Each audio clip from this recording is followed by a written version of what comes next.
जस्तै त एउटा जुत्ता किन्यो भने मैले भने $1200 जान्छ, एउटा समिट सुट किन्यो भने $2000 जान सक्छ होइन।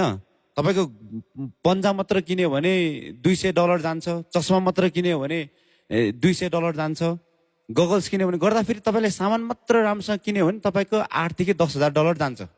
अब त्यो चढ्ने 1 महिना खाने हिमालमा गर्ने भनेको त एकदमै करोडको बजेट हुन्छ होइन। अनि के हो भने हाम्रो नेपालमा छन् नि त यति धनी मान्छेहरू छन् यहाँ होइन। कहिले कहिले क्लबमा गएर 10 लाखै खर्च गरिदिने साथीहरू छन्, कतिको मिलियन छ गोजीमा होइन। छ नि त पैसा नगएन। अब देश पो गरिब, जनता त धनी छ नि यहाँ छन्, त्यो फ्याक्ट कुरा हो। तर कसैले पनि सपोर्ट गरेन है।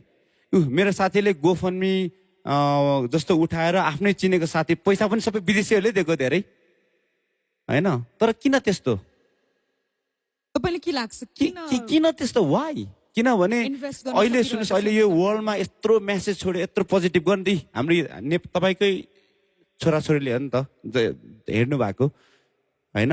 हामी नेपाल दाजुभाइले हो नि त। त्यसले गर्दा फेरि समयअनुसार सोच बदलौँ। हाम्रो देशमा के छ भने ठोक भन्यो भने कसै गल्ती थाहा नभइकन ठोक्छ मान्छेले। अब अहिले चाहिँ सोचौँ हामीले कसरी देशलाई माथि लान सकिन्छ भन्ने कुरा हो। त्यसले गर्दा फेरि चाहिँ होपफुल्ली अब हाम्रो संस्थाहरू जस्तै गभर्मेन्ट जस्तै अब एनएमए माउन्टेनियरिङ बढी सबै छ। त्यसले गर्दा फेरि हाम्रो फ्युचर जेनेरेसनलाई सपोर्ट गर्यो भने नेपालमा 1000वटा रेड बुल एथलिट निस्किन्छ। तर के हो, अपर्च्युनिटी क्रिएट गरिदिनुहोस् होइन। त्यस्तो कुरा राख्ने मौका पाएँ, आज पनि कुरा राख्ने मौका पाएँ।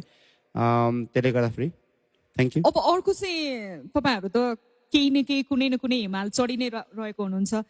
नेक्स्ट के त अब तपाईँहरूको भावी योजना के छ?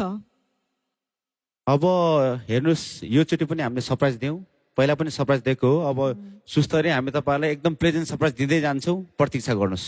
योजना बनिसकेको छैन? सरप्राइजको त फेरि के योजना भन्ने होइन? योजना त अहिले भन्नु भएन नि, सरप्राइज सरप्राइजको लागि त भन्नु भएन नि।